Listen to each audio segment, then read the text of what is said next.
আসসালামু আলাইকুম বন্ধুরা, আজ রান্না করব নদীর ছোট শোল মাছ আলু দিয়ে। প্রথমে মাছগুলো লবণ হলুদ দিয়ে মাখিয়ে নিলাম। কড়াইয়ে তেল গরম করে দিতে দিলাম।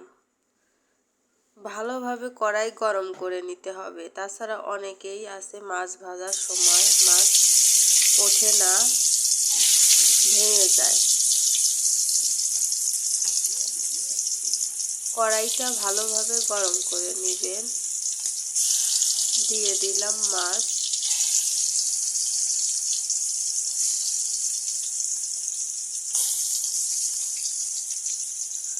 নদীর ছোট মাছ হলেও অনেক স্বাদ ছিল। এখন মাছগুলো উল্টিয়ে নিচ্ছি।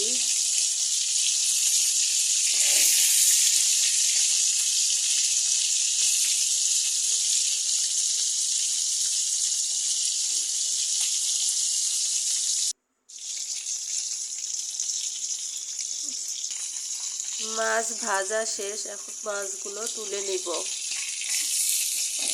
একটা একটা করে।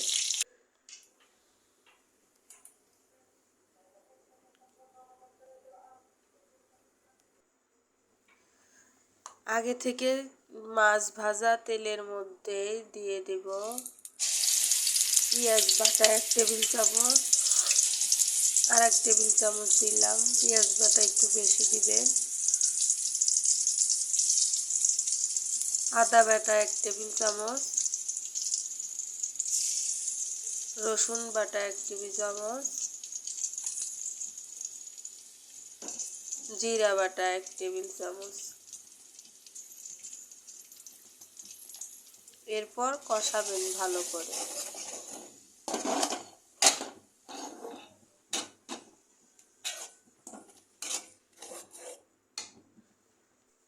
আমি আগে থেকে এগুলো বেটে রাখি ব্লেন্ডারে। বাটা থাকলে রান্না অনেক সহজ মনে হয়।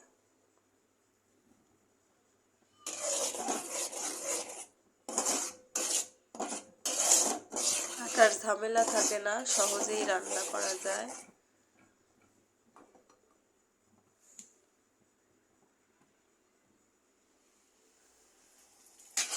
ভালোভাবে মশলা কষিয়ে নিলে তরকারিতে টেস্ট।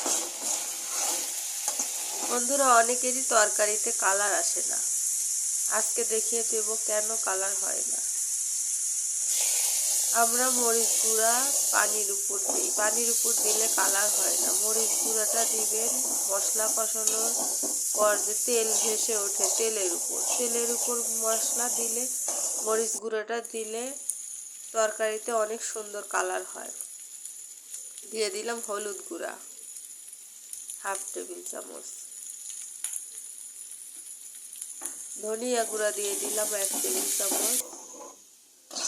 আবার সুন্দর করে কষায় দেব। দিয়ে দিলাম সামান্য পানি। সামান্য পানি দিয়ে মশলাটা ভালোভাবে কষিয়ে নিতে হবে।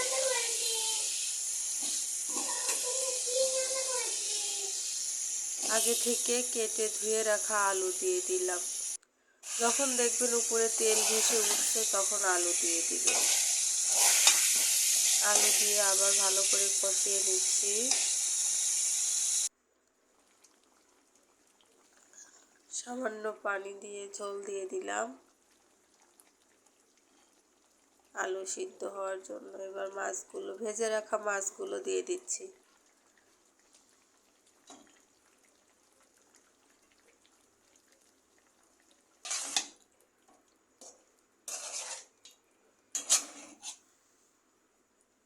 এখন নেড়ে চেড়ে মিশিয়ে নিচ্ছি।